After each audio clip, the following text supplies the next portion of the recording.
This presentation is on the Darfur Genocide, which occurred in Western Sudan. And the peak of the genocide occurred roughly between 2002 and 2006. However, the violence goes back decades. It's really rooted in, again, the decolonization of Africa and the lack of consistency between ethnic and tribal lines and international political lines. So Sudan is just south of Egypt. In fact, during the ancient Egyptian periods of history, Sudan was considered to be part of Egypt. In many ways, it's South Egypt.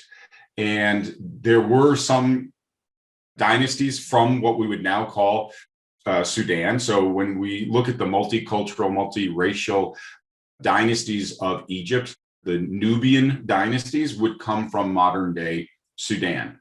And if you look at the image on the right, you can see more of a topographical map of the region, and you can see what's called the more lush region below the Sahara, and you can see the drier climates, and you can even see the brown would be elevation. So it's not really this part of Sudan on the west, northern Darfur and South Darfur, not really very friendly to people. It's a rough part of the world.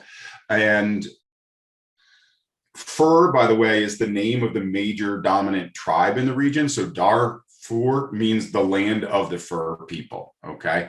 And you can see that it is, again, on the western side of Sudan. And it's also really important, if you look there at the neighboring countries of Libya and Chad, we'll talk about them in a moment or two.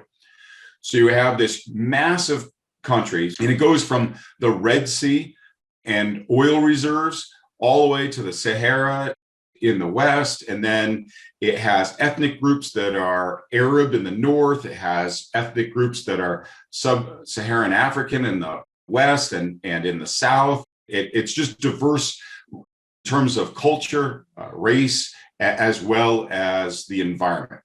And in the center of the map, you can see Khartoum, which is the capital. And, you know, the Fur region is far enough away from Khartoum that it's considered like the bush. Again, we've used that term, which is the term that they use in Australia and Africa, the way we would say the Wild West or something in American culture.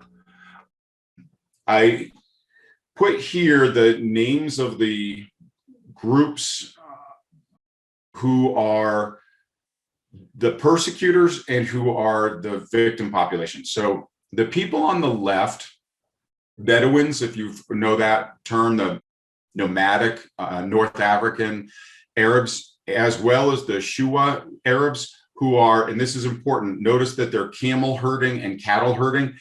These are large stock animals, and the Arabs, the Shua Arabs and the Bedouin Arabs, those are the perpetrators in this genocide. The victim population in this genocide are sub-Saharan Africans, and these three tribes are listed. The Fur, I've already mentioned, the Mazalet and the Zaghawa. Those three populations are racially, they're sub-Saharan African, and religiously, they are mostly Muslim. So you have here a genocide which is racially based, not religiously based. These Arab Bedouins and the Shua Arabs, they are Arab Muslims. So Arab Muslims are murdering Black Muslims. And then this third element in this conflict, very similar to when we discussed Bosnia, is that there's almost a triangulated conflict, a three-way genocide in some ways. That South Sudan, which is now today an independent country, got its independence about 10 years ago because of all of this conflict. But South Sudan used to be part of Sudan during the genocide, and South Sudan is racially sub-Saharan African, Black, but Christian. So the three major groups that we have here, racially and religiously, is we have Black Muslims, Arab Muslims, and Black Christians. And the Arab Muslims are basically running two wars at the same time. They're running this war against the Black Muslim population in Western Sudan. At the same time, they're running a war against the Black Christians in South Sudan, which then, if you think about the enemy of my enemy is my friend, then that forged alliances between the people of Darfur and the people of South Sudan. So they have a shared interest in resisting the aggression from the Arab Muslims, who are their power bases out of the capital in Khartoum. I know this is complicated. It is a very complicated conflict. And it's not just domestic. There are international players. I mentioned that we would talk about Chad and Libya. The ethnic group that the president of Chad belongs to is present in both Chad and Darfur. So he, as an ethnic North African, has an interest in the civilian population of Darfur. Again, the problem when you have international political lines that don't add up with tribal or ethnic lines in the world. So the president of Chad has an interest in protecting his ethnic relatives, his tribal connections, who are being persecuted by the Arab government in Khartoum against the people of Darfur. We also have the former president dictator of Libya, Muammar al-Gaddafi. He is deceased now, but he had for about 40 years tried to position himself as the king of Africa. He talked about himself as the king of Africa and the leader of Africa, Pan-Africanism.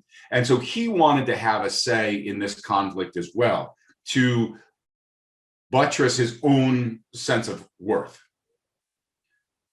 And if that's not enough, you have these two Arab Sudanese Muslims, Hassan Al-Taravi and Saqib al-Mahdi, who are, by the way, related. Saqib al-Mahdi married Hassan Al-Taravi's daughter. So they are in-laws. So instead of just having those three groups at war, Arab Muslims versus Black Christians, you also have a dissident population of Arab Muslims who don't like the government in Khartoum, and so they align with the sub-Saharan African tribal groups in Western and Southern Sudan. I know this stuff already, and I'm confused. I can only imagine what's going through your head. Here is the dictator. Here is the perpetrator of the genocide. He is one of the worst people of the 20th and 21st centuries. His name is Omar al-Bashir. Completely coincidentally, another one of the mass murderers of the last 30 years or so is a man with a very similar name, but from Syria. His name is Bashir al-Assad. So there are two Bashirs who are bad guys. Bashir al-Assad in Syria and Omar al-Bashir in Sudan. Notice the three different ways he depicts himself. Sometimes he wears a military uniform. Sometimes he wears tribal clothing. Sometimes he wears Western tie and jacket, depending on who he's working with and who he's meeting with. I also want to point out that this genocide has something of a good end, that Omar al-Bashir was overthrown. So he is now being held responsible for his crimes. He has not been convicted to date, but there is light at the end of the tunnel in this genocide. But we're going back again to the late 1990s and so forth, and the early 21st century. And this is the guy who's playing ethnic politics and regional politics to keep himself in power. You know, here's a picture of a murderer meeting with the Deputy Secretary of State of the United States. And this is something that's really problematic for the United States, that the optics of Robert Zoellick sitting down, smiling with a guy who committed genocide. We don't have a picture of FDR sitting down and rubbing elbows with Adolf Hitler. And yet in British history, they do have that famous Munich conference photo of Hitler and Chamberlain together, which is very problematic. The United States needs to return to its roots of being much more protective of who it allows its upper echelon leaders to be photographed with. Think again about the attempted détente that President Trump did with North Korea, which ultimately failed. But in that attempt at détente with North Korea, a dictator murderer of that horrible regime in North Korea, they got 2 photo ops of smiling, happy pictures with the president of the United States, which undermines the position of the United States. So Bashar al-Assad, he consolidated his power in the 90s. He was already in power earlier. But what happened is oil production comes online, mostly funded by the Chinese, which gives him a lot more assets in terms of liquid assets and cash. He then uses that oil money to buy a significant amount of more military hardware from Russia. So notice that the people who are building his oil infrastructure are not Westerners, it's China. And remember, China is one of the veto power countries. And then he's buying weapons from Russia. Russia is also a veto power nation. And then 9/11 happens. And so while Omar al-Bashir was outside of the US sphere of influence, he very brilliantly played into the American interest in fighting this war on terror. And even though he himself is a dictator and a bad guy, in the late 1990s, there was an Al-Qaeda base in Sudan. And we wound up blowing it up. And I believe it turned out to be like an aspirin factory. You know, there might have been connections to the bad guys, but we did launch 2 military strikes within Sudan, wasn't it? And so because he was giving us intel on Al-Qaeda, we didn't criticize his actions against South Sudan or Darfur until it was too late. So he basically played us. And I already mentioned that you have this president of Chad who's connected ethnically and tribally with the people in Western Sudan, in Darfur. And so he invades at one point. The West isn't doing anything, regardless of what we say in terms of our values. So he invades Western Sudan in order to protect those within Chad who would be refugees because they left their country, as well as the people who were in refugee camps within Sudan, which are called IDPs, as we talked about in the context of the Rwandan genocide. But now it almost makes Chad look like the bad guy because they've crossed an international boundary. And yet they were doing something to protect the civilian population that nobody else was doing. And then here's Pan-Africanism, Muammar al-Gaddafi. He's got to get involved, as I said. He wants to play the part of the negotiator. He wants to negotiate the peace treaty that's going to raise his stature. That's all he cares about. And here's Hassan Al-Taravi. He's the dissident Arab Muslim who is working behind the scenes against Omar al-Bashir, but don't necessarily make the mistake of thinking that somehow because he's a dissident and he's against this genocidarian dictator, that he's a good guy. He's problematic as well. He's religious and political leader in Sudan. He's got a PhD. That one of these things that we see in these genocides and in a lot of conflict is that there are highly educated people involved. Think about the Cambodian genocide, where one of the orchestrators has a PhD as well. And in the German and Armenian genocides, you had medical doctors participating in this. So al-Tarabi is not a saint. He used to be an associate of al-Bashir, and then they became rivals. So it's not that al-Tarabi thinks that what al-Bashir is doing is wrong. What he's saying is, I want to be one of the power people. And in his falling out with Omar al-Bashir, he forms an organization known as GEM. Okay, so his army is known as GEM, J-E-M. And then here's his son-in-law.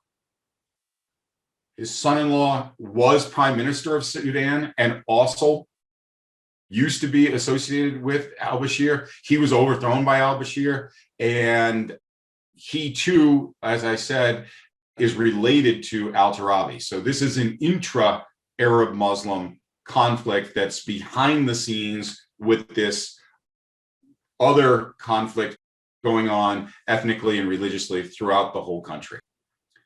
And then you have this interesting case of Mini Minawawi, who was one of the leaders of the so-called good guys. He was one of the leaders of a part of SLAM.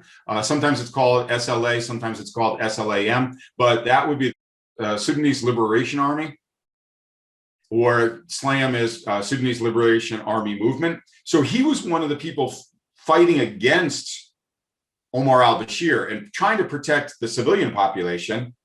And because he was one of the good guys, he got the photo op that we just talked about. He got to go to the White House, and here's a picture of him smiling and shaking the hands of the president of the United States, the same president of the United States who criticized Bill Clinton for doing nothing in the Rwandan genocide, and then said that he was going to acknowledge the Armenian genocide as president. He becomes president, doesn't acknowledge the Armenian genocide, and now he's shaking hands with this guy who then goes back to Sudan and makes a peace deal with the bad guy and flips side and takes his large faction of soldiers from SLAM and then joins the bad guys.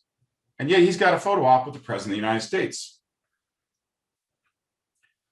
So this is how the conflict plays out on the land, like on the battlefields, is the people on the left are the perpetrators. You have the official SAF, the Sudanese Armed Forces. These are soldiers, and in particular, they're using army helicopters to run point, scout, if you will, where the villages are in this very rural, vast bush of Western Sudan. So they're using the helicopters that they've bought from the Russians in order to find the villages that are unmarked on maps. And then if you remember in the Armenian genocide, one of the things that the three pashas did is they opened the jail cells and they let all of the thugs out on the condition that they would go form a militia and harass and attack the Armenian population. And that's what al-Bashir did as well. The Janjaweed is a militia made up of criminals and thugs that were let out of the jails in Khartoum.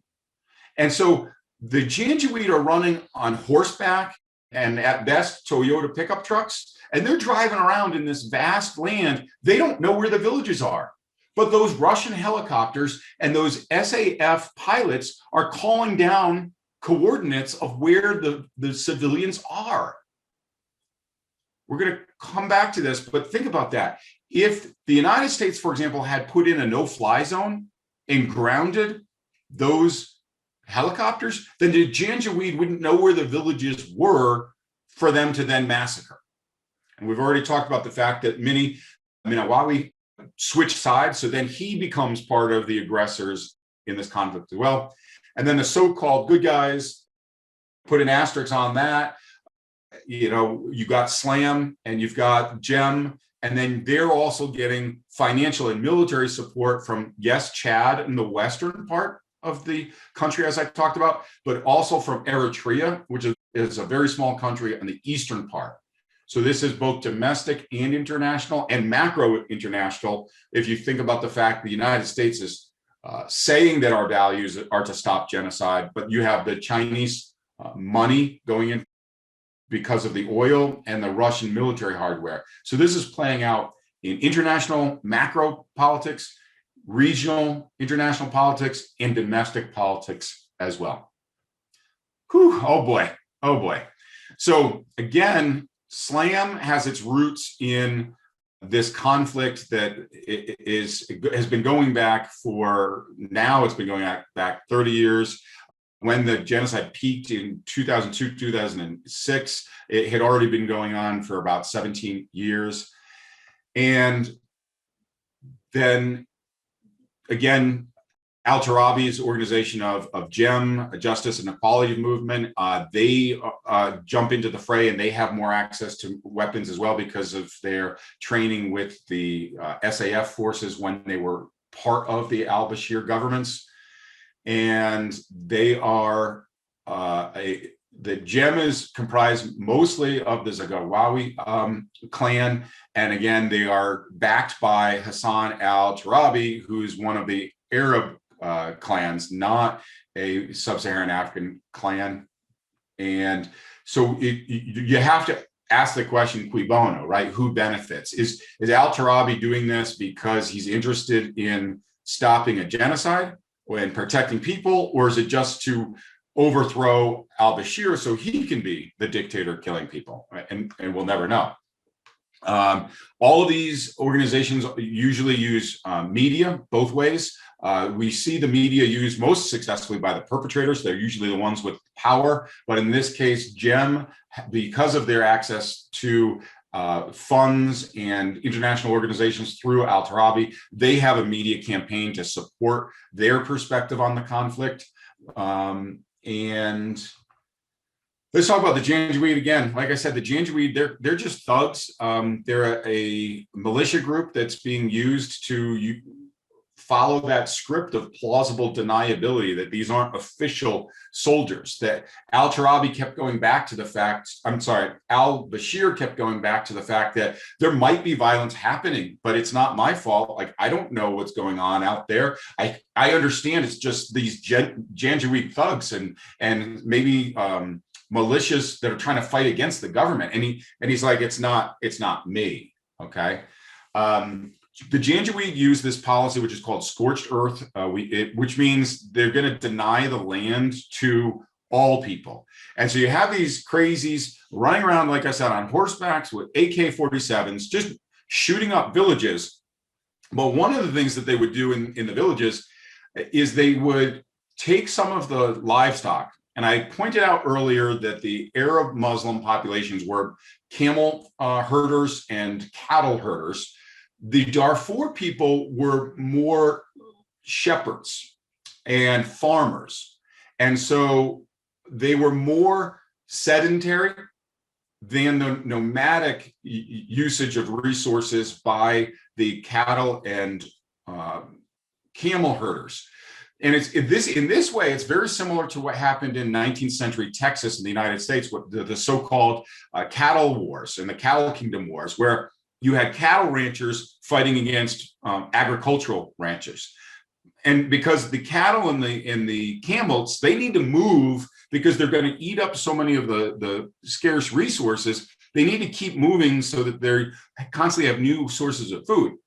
Whereas the agricultural and the shepherds, they don't want to move. They have these villages. So the Janjaweed go into the villages and they'll take the sheep. They'll not only murder the men, enslave the boys, rape the women, but they would also take the livestock, cut the heads off of the sheep and throw them into the wells. And by doing so, they're poisoning that well. So the village will die because they can't be sedentary. They can't stay there. And that's the scorched earth policy that the Janjaweed were using. And this dry, arid land, the bodies just were left out there to rot. And you can see Janjaweed soldiers walking around, not even looking at that decaying human body in the foreground of a village that was attacked. Look at the dates. I've been saying this in all of our presentations. Look at the dates. Where were you on January 15th, 2005?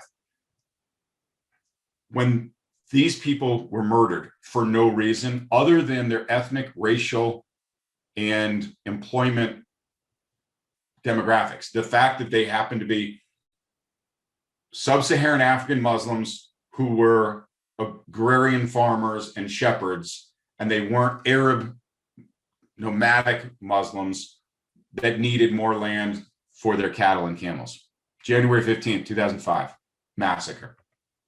Villages wiped out, homes burned, looted.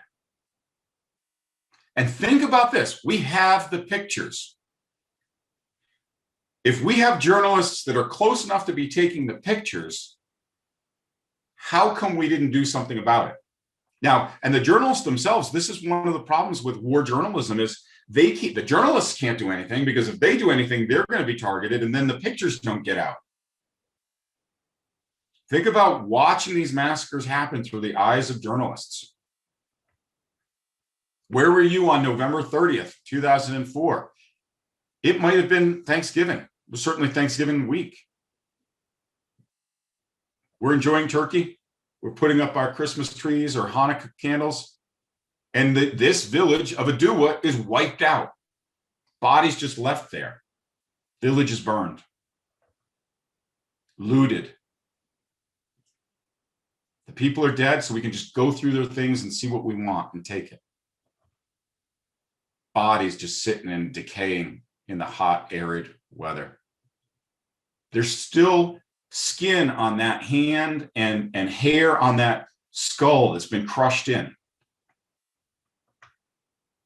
We can actually watch the looting happen. These are satellite images.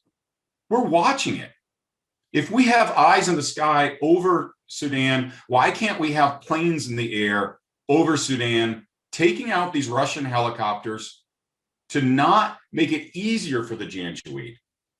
And again, similar to Romeo Dallaire, the UN general from Canada, who was on the ground in Rwanda and was ordered to stand down and not to do anything. Are you telling me that an international force, are you telling me that an American battalion couldn't secure some of these villages in these areas with our technology against people with AK-47s on horseback who just got out of prison? We're watching this village on December 12, 2004, burn. Interestingly, one of the ways that we got these pictures is George Clooney, the actor. He rented satellites with his own money to get the images, to get these pictures to the international community, because the West wasn't doing it. The governments of the West were not doing it, and it fell to George Clooney, an actor, to do something that the West should have been doing on its own. And, you know, every time there's a refugee crisis, you have humanitarian organizations that collect money, they buy rice, they buy clean water. These are rice sacks, grain sacks that were collected by nonprofits and sent to help the starving people that have been driven out of their villages that they can't go back to because the wells are dead. And then the Janjaweed and the SAF, they get a hold, they intercept the food and the resources that are being sent to help refugees and IDPs, and they burn the rice. They kick over clean water in a desert and attack another village, December 18th. 3 major towns destroyed in a 3-week period, and nobody did anything. The West said, well, this is probably an African problem. We'll let Africa take care of it. We'll empower Africa to take care of their own problems. And so the African Union, which is a relatively weak organization, created a peacekeeper army, very similar to the way the United Nations creates those Chapter 6 and Chapter 7 armies, very similar to the way NATO and the West went into Bosnia and Kosovo. So here is an African Union army that goes in, and this is complicated. The major contributing army to this AU peacekeeping army was Rwanda. It was the RPF that we spoke about who ended the Rwandan genocide. So there are people who say this is the best of new Africa, that Rwanda stopped the Rwandan genocide, then Rwanda helped stop the genocide going on in the Democratic Republic of Congo, and now Rwanda is sending soldiers to stop the genocide in Darfur. However, there is also evidence that some of those Rwandan soldiers in Zaire, what we now call the Democratic Republic of Congo, and in Sudan, committed war crimes themselves. This image here is one of the most powerful things I've ever seen in my life, and it upsets me every time I look at it.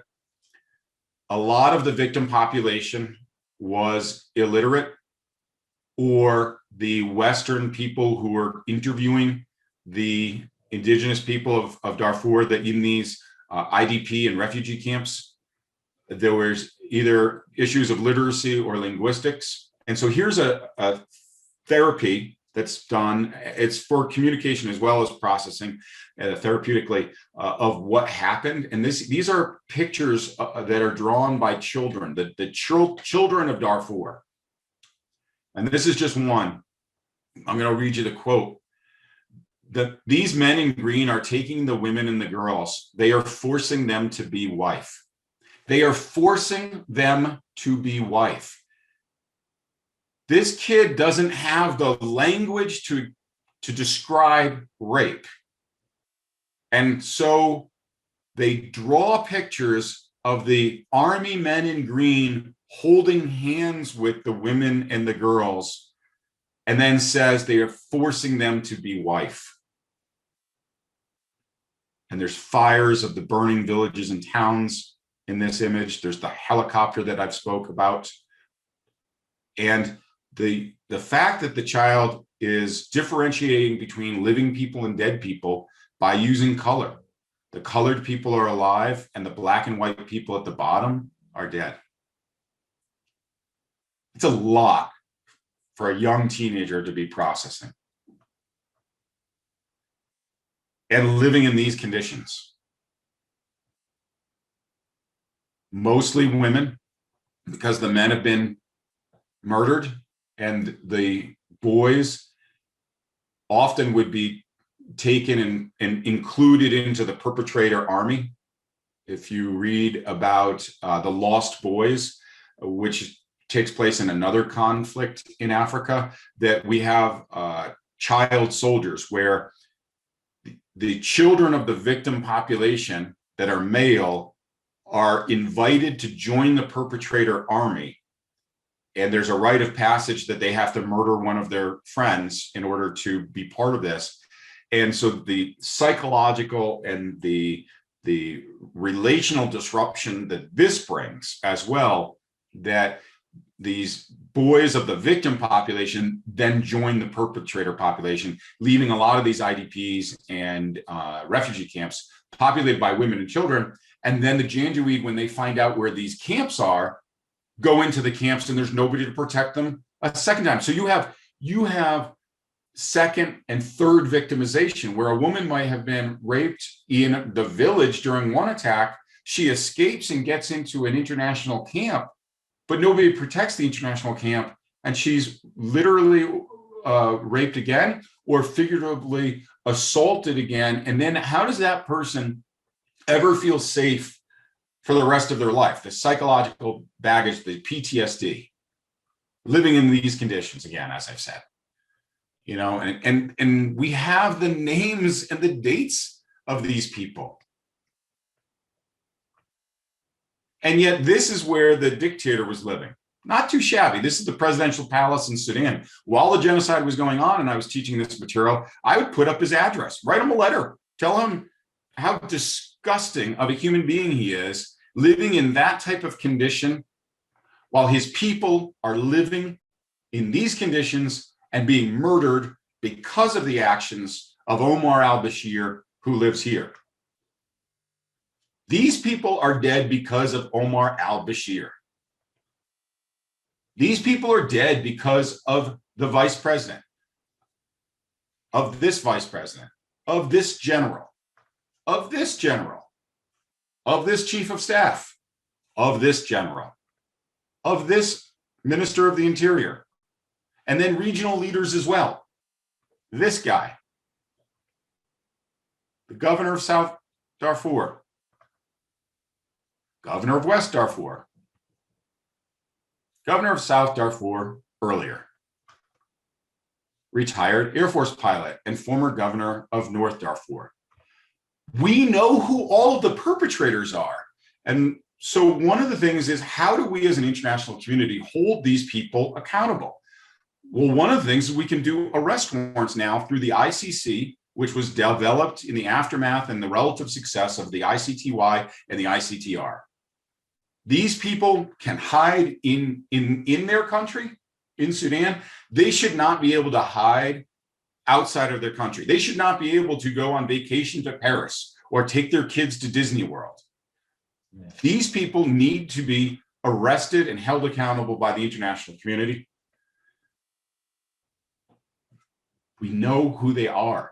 Those villagers that I showed you that were destroyed in December, this is the guy who orchestrated it. Why don't we hold him accountable?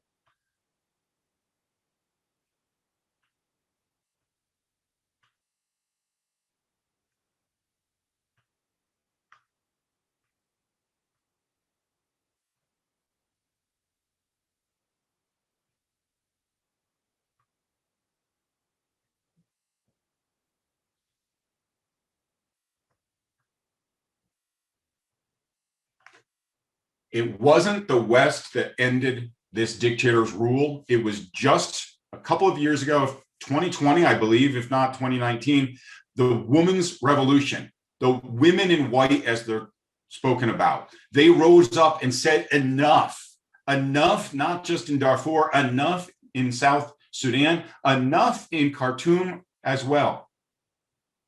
And the women's revolution in Sudan worked. And Omar al-Bashir has been overthrown and incarcerated.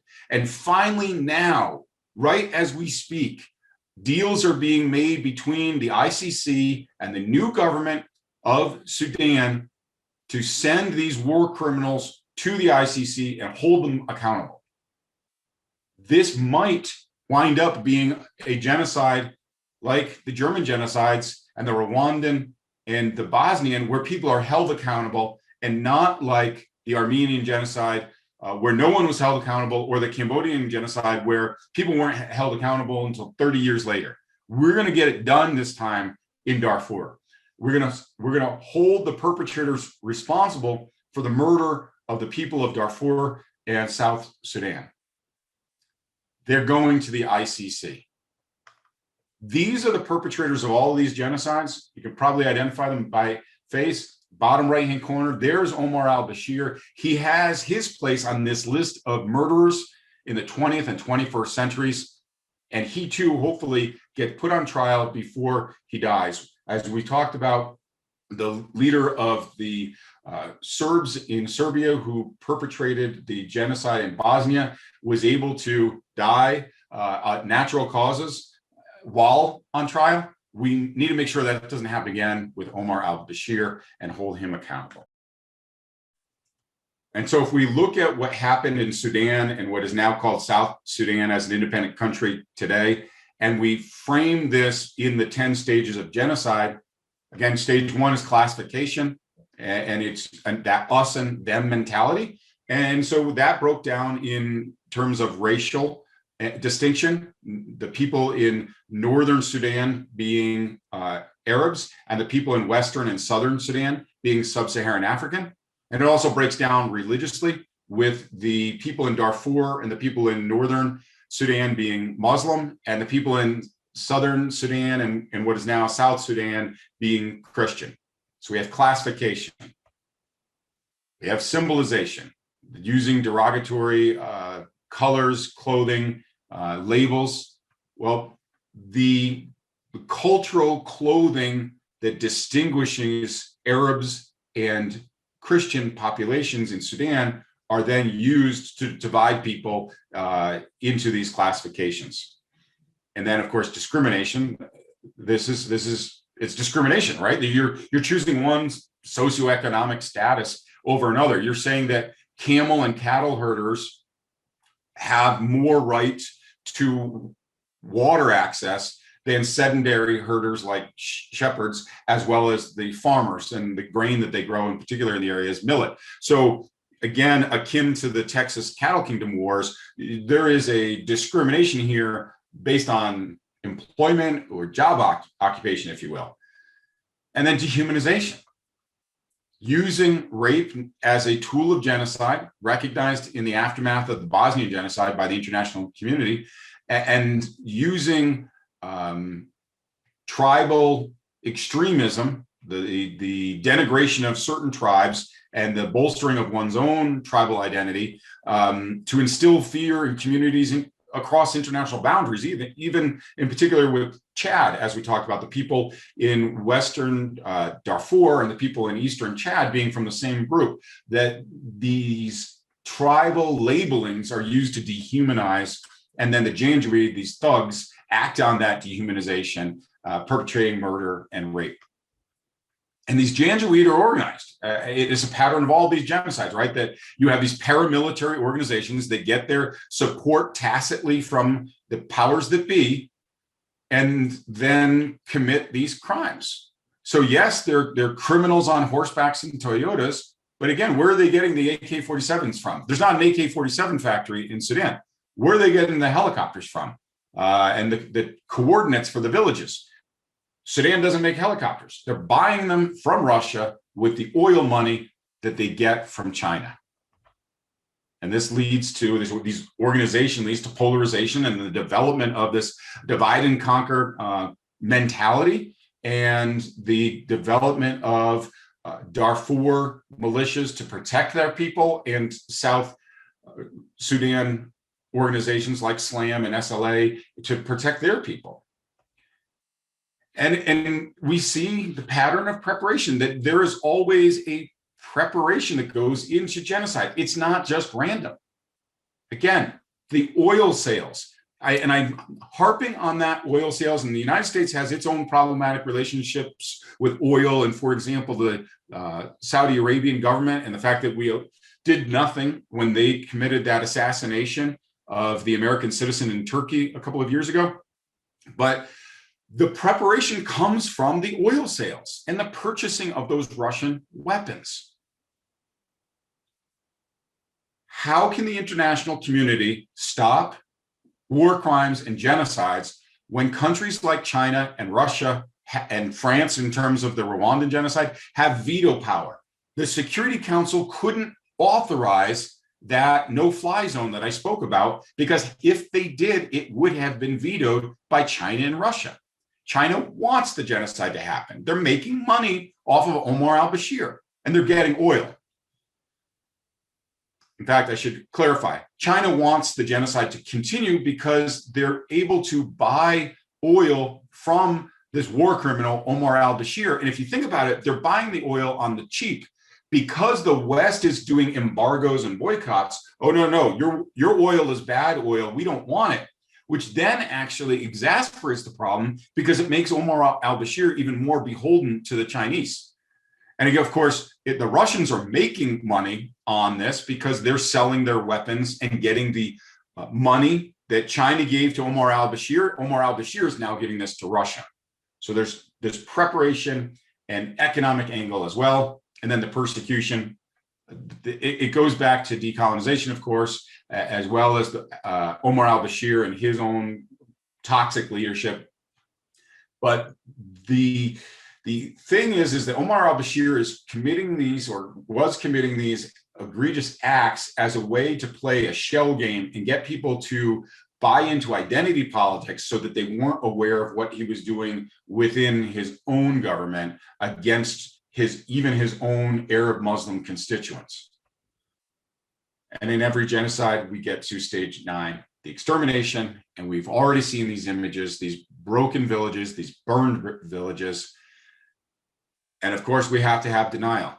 Omar al-Bashir, I understand atrocities are happening, but it's not genocide. I'm not doing it. I can't control the western and southern parts of the country because of these other militia groups. And the United States said that we were going to do something about it. And of course we didn't. That's the pattern, isn't it? And that's how I align the Darfur genocide with the stages of genocide by Gregory Stanton.